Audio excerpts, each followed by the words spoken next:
Olá, oitavano! Sejam todos bem-vindos. Espero que vocês estejam bem.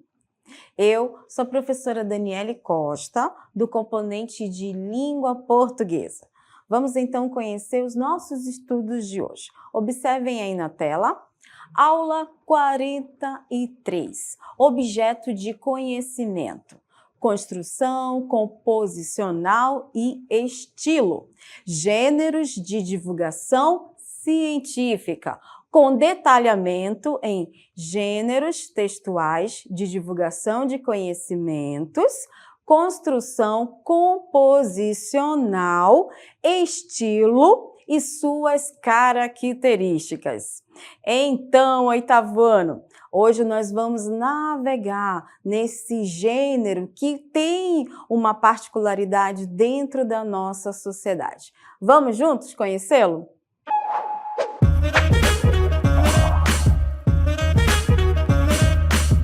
Pois bem, turmas, nós vamos agora, antes de desenvolvermos o conceito do gênero de divulgação científica, as características, o perfil, quem escreve, nós vamos assistir a um vídeo que tem por título O Pajé e o Cientista.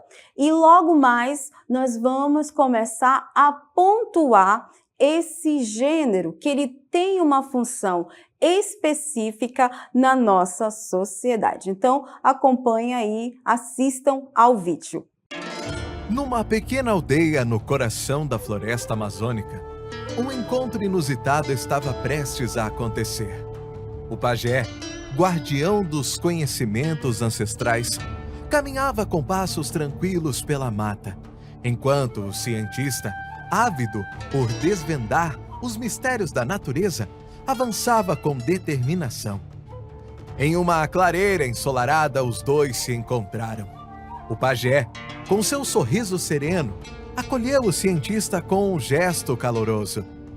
Durante horas, eles trocaram histórias e conhecimentos, compartilhando experiências únicas sobre o mundo que os cercava. O pajé contou sobre os ensinamentos dos antigos, enquanto o cientista compartilhou descobertas científicas recentes. À medida que a conversa fluía, algo mágico acontecia.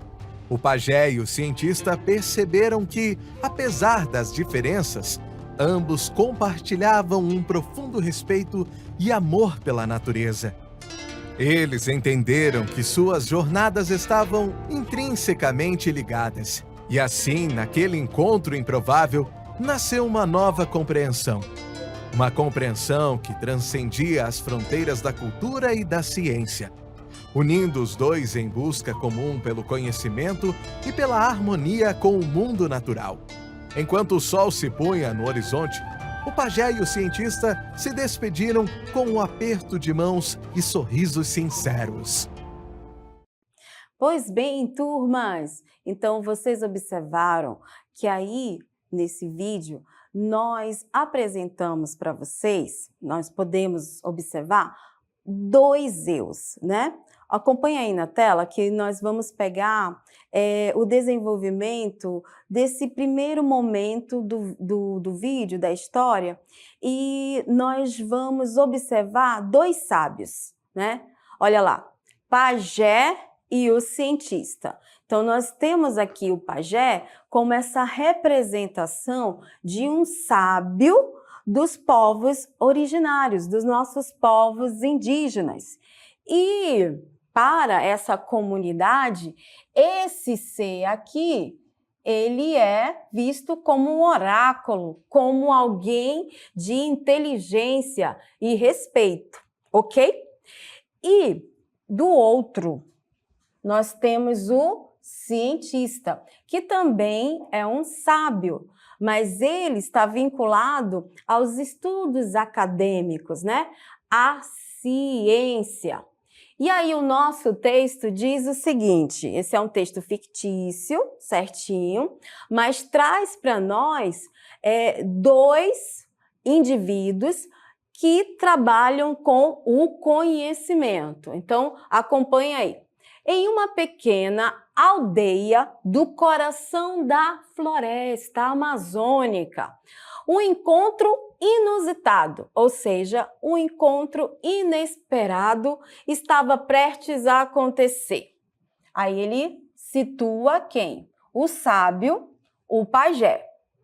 Quais são as características que esse texto fala sobre o pajé? Vamos lá, vamos pegar as informações que caracterizam esse sábio. O que o pajé, o texto coloca para nós? Que ele é guardião dos conhecimentos ancestrais e das tradições sagradas do seu povo, né? Dos povos originários, certinho? E aí o texto continua, colocando para nós que esse ser, esse sábio, ele cruzou, né? Cruzou o caminho com um outro sábio. No caso, um cientista, um estudioso, um pesquisador. O texto também fala para nós as características desse sábio. Quem é esse cientista, né? Qual é as características desse cientista?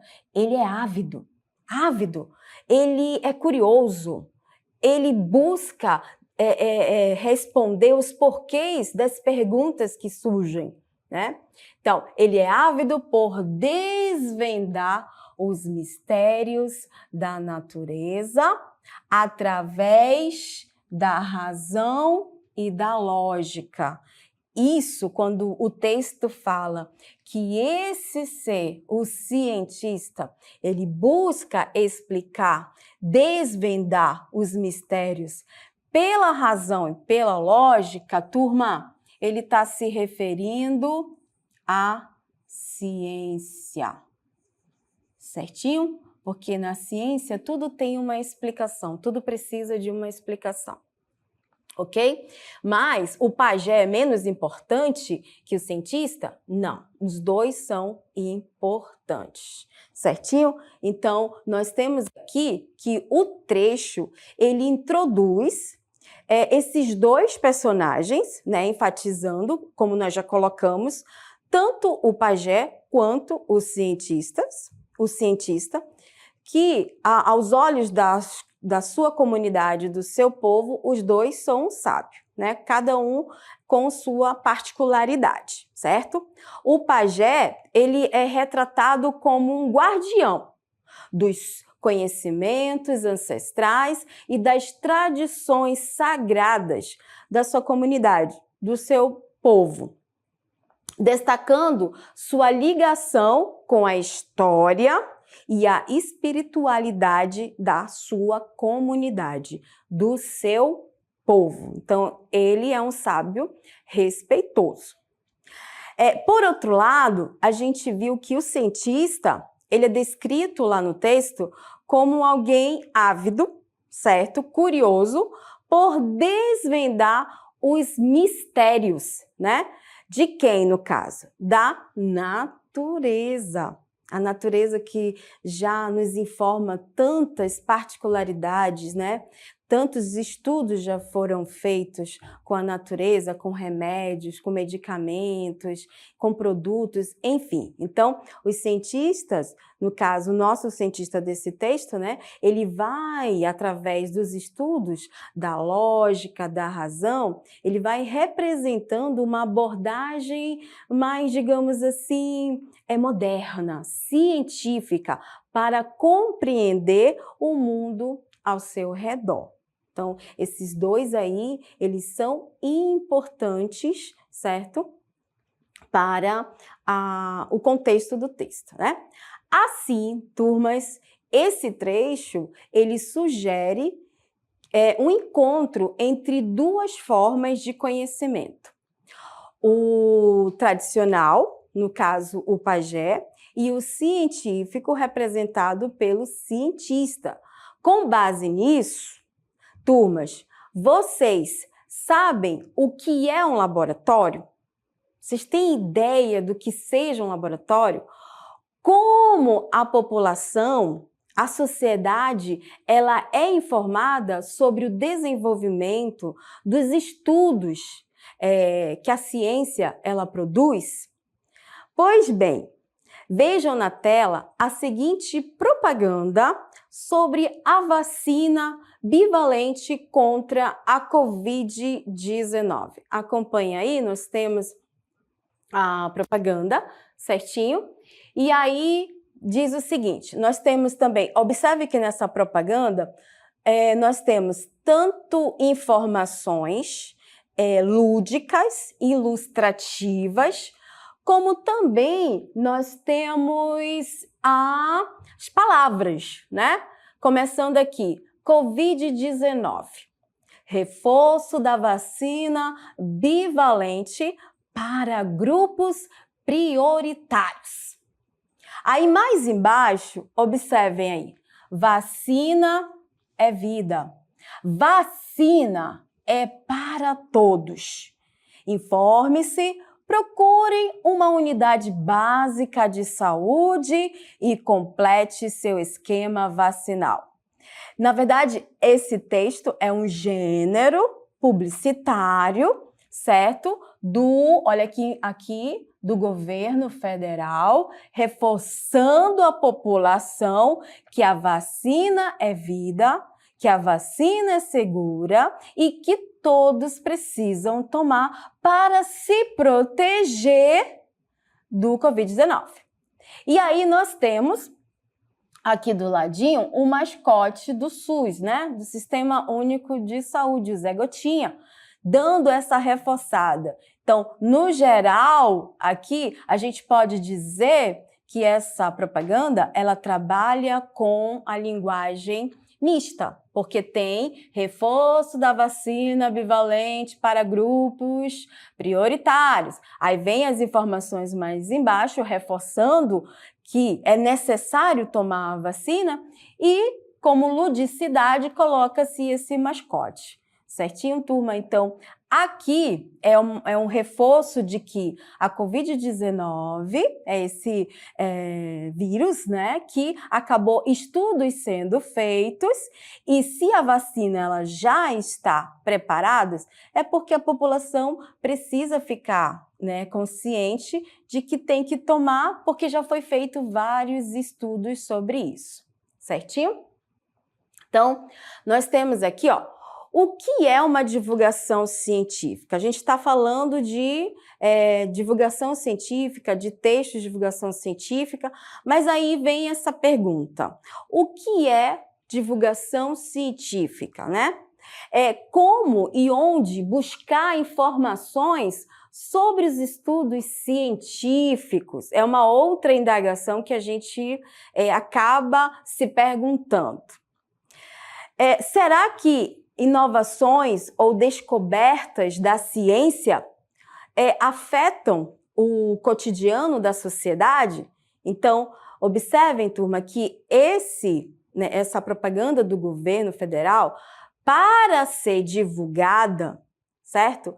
Para chegar até a mídia, foi necessário, certo? Passar por estudos. Aí, esses estudos, essas pesquisas, e assim poder ser liberada a divulgação de propagandas, de textos em jornais ou pelas redes sociais, para que a sociedade ficasse segura de tomar aí a vacina, no caso, contra a Covid-19, né? Mas, professora, vocês devem estar se perguntando, né? O que seriam os textos de divulgação científica? Hoje vocês estão percebendo que há muitas indagações, certo? Acompanhe na tela o conceito do nosso textos de divulgação científica. Olha lá o que o conceito ele traz para nós sobre esses textos de divulgação científica. Olha lá. Vamos ver o conceito. Vamos lá. Os textos de divulgação científica são aqueles que têm o objetivo de tornar público o conhecimento. Observem. Lembra da nossa propaganda lá? Anteriormente, é claro que já tinha feito estudos, né, sobre a vacina, e a propaganda só é uma forma de divulgação de segurança para tomar a vacina. Então, o conceito, ele vai reforçar isso. São aqueles que têm o objetivo de tornar público, né, o conhecimento produzido por diferentes segmentos da sociedade, dos campos de pesquisa. Quando ele fala diferentes segmentos da sociedade, está se referindo aos campos de pesquisas, laboratórios, universidades, né? Grupos de pesquisas. Como a gente está continuando aqui, por meio da pesquisa, correto? Produzem a ciência. Aí, seu propósito, ele aponta para nós que o propósito primordial desses textos de divulgação científica consiste em transmitir à população um saber necessário para que possa a sociedade, certo, compreender o mundo em que está inserida e para ajudá-la a tomar decisões. Então, turmas, nós podemos ver que através do conceito dos textos de divulgação científica, eles são estudados, eles têm uma função na sociedade de educar a sociedade, de fazer com que o público se conscientize, por exemplo, como houve no Covid-19, na pandemia, esse combate que trouxeram a vacina justamente para que a população ficasse segura em tomar, para que não viesse a falecer. Lógico que essa decisão de tomar a vacina acaba sendo de cada pessoa, mas os órgãos competentes de saúde, eles precisam enfatizar essas descobertas, né? Então, através das pesquisas, esses textos de divulgação científica faz com que nós, sociedade, possamos analisar, ficarmos informados do ocorrido e cabe a nós, sociedade, tomar nossas próprias decisões através de fontes confiáveis, de fontes de pesquisa, de fontes científicas. Então, os estudos científicos, a sociedade ela também tem participação, certo? Vimos, então, oitavo ano, aí esse conceito que reforça sobre os textos, né, de divulgação científica. Agora, nós vamos conhecer 5 características desse texto de divulgação científica. Acompanhe aí na tela, por gentileza. Vamos para as características. Observem. Nossa primeira característica são apresentados com uma linguagem, olha lá, uma linguagem clara, uma linguagem objetiva e também impessoal. Quando falo impessoal, é porque os verbos estarão na terceira pessoa, a predominância é a terceira pessoa e não primeira pessoa, tá? Então, linguagem clara, objetiva, impessoal e de importância aqui, ó, seguindo as normas da língua portuguesa. Então, essa primeira característica está no sentido denotativo. Ou seja, os fatos que são trabalhados nos textos de divulgação científica vão ter essas caracterizações. Os fatos pertencem ao mundo das pesquisas, do mundo real. Então, as palavras vão ter esse sentido denotativo, sentido que as palavras se encontram lá com o significado do dicionário, ok? Então, linguagem clara, objetiva e pessoal, segundo as normas da nossa língua portuguesa.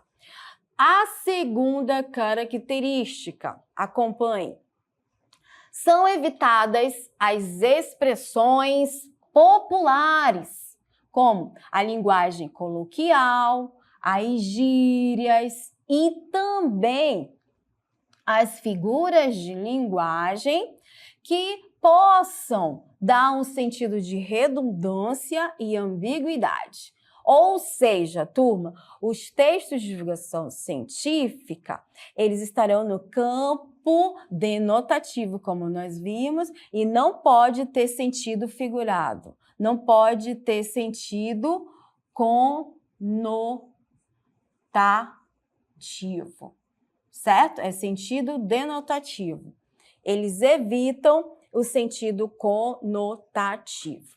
Nossa próxima característica é a presença de termos. Nós já vimos anteriormente que a palavra termos significa palavra, né? Então, esses textos de divulgação científicas, eles vão ter palavras próprias, palavras técnicas, dependendo de qual estudo está sendo desenvolvido neles, certinho? Então, linguagem clara, objetiva, impessoal, evitar expressões como gíria, linguagem coloquial, figura de linguagem com sentido conotativo e a presença de termos técnicos da área, certo? Vamos para a próxima característica, nossa quarta característica.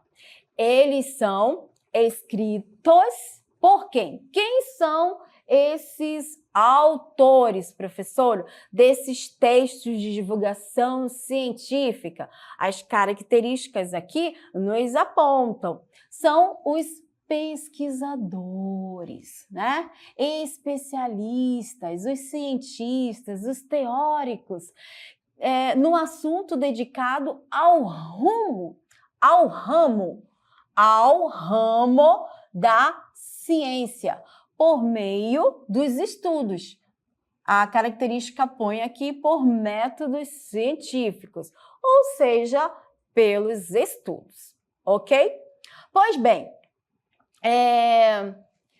os autores, né, serão esses que nós já citamos, esses pesquisadores, cientistas, teóricos, enfim.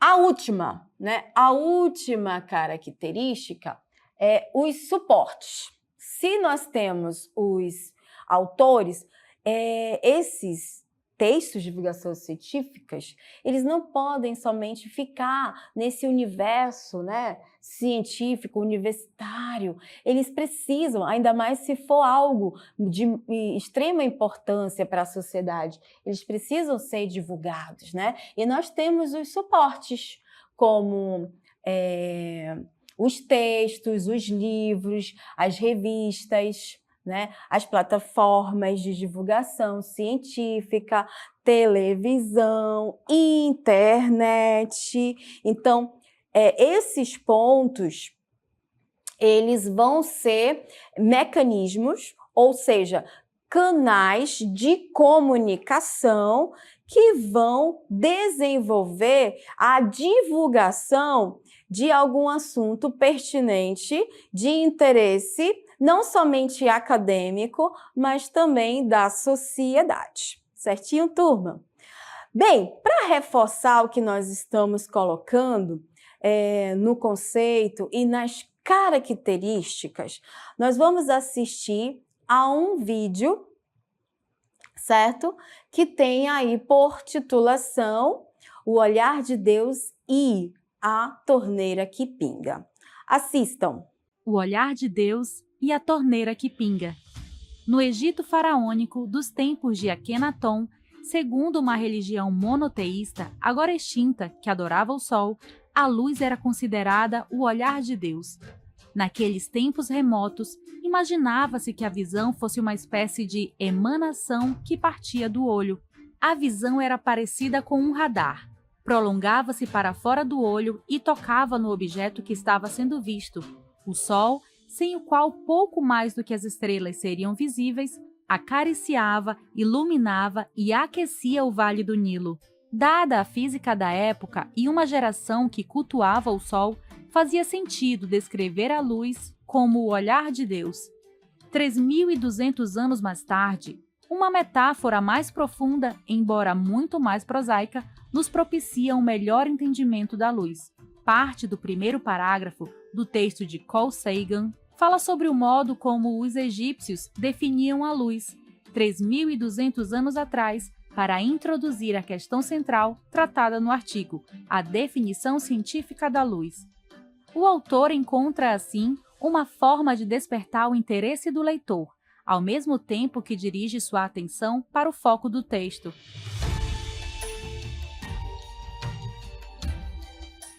Você está sentado na banheira e a torneira está pingando. A cada segundo, vamos supor, um pingo cai na banheira. Gera uma pequena onda que se espalha ao redor, formando um belo círculo perfeito. Quando atinge os lados da banheira, é refletida de volta. A onda refletida é mais fraca e depois de uma ou mais reflexões, você não consegue perceber mais. Novas ondas chegam à sua extremidade da banheira, cada uma gerada por outro pingo de água. O seu patinho de borracha balança para cima e para baixo sempre que uma nova frente de ondas passa por ele. Como é característico dos textos de divulgação científica, Sagan procura metáforas capazes de facilitar a compreensão dos leitores leigos. Neste caso, como precisará definir a luz como uma espécie de onda, encontra uma imagem capaz de ser reconhecida por qualquer um: as ondas criadas na superfície da água pelos pingos que caem da torneira de uma banheira. Então, turmas, observaram a linguagem que o vídeo foi explicando, né? Uma linguagem objetiva, direta, clara. Ele vai colocando toda uma clareza na explicação do conteúdo, certo? Então, observem que as características, elas vão tendo esse sentido denotativo, ok? Pois bem, contexto em circulação. Vamos dar uma olhada aí nessa definição sobre os contextos de circulação desses textos de divulgação científica. Acompanhe aí na tela. Uma das condições para promover a popularização da ciência é fazer com que ela deixe de circular somente em publicações voltadas para os cientistas. Por essa razão, jornais de grande alcance começaram a abrir espaço para os textos de divulgação científica. Surgiram também algumas revistas voltadas especificamente para este fim. Aí, como exemplo, nós temos Ciência Hoje, Galileu e Super Interessante. Pois bem, turmas, hoje, na nossa aula 43, nós vimos aí definição, conceito e características do texto de divulgação científica. Espero que vocês tenham gostado. Eu deixo um forte abraço a todos e até a próxima!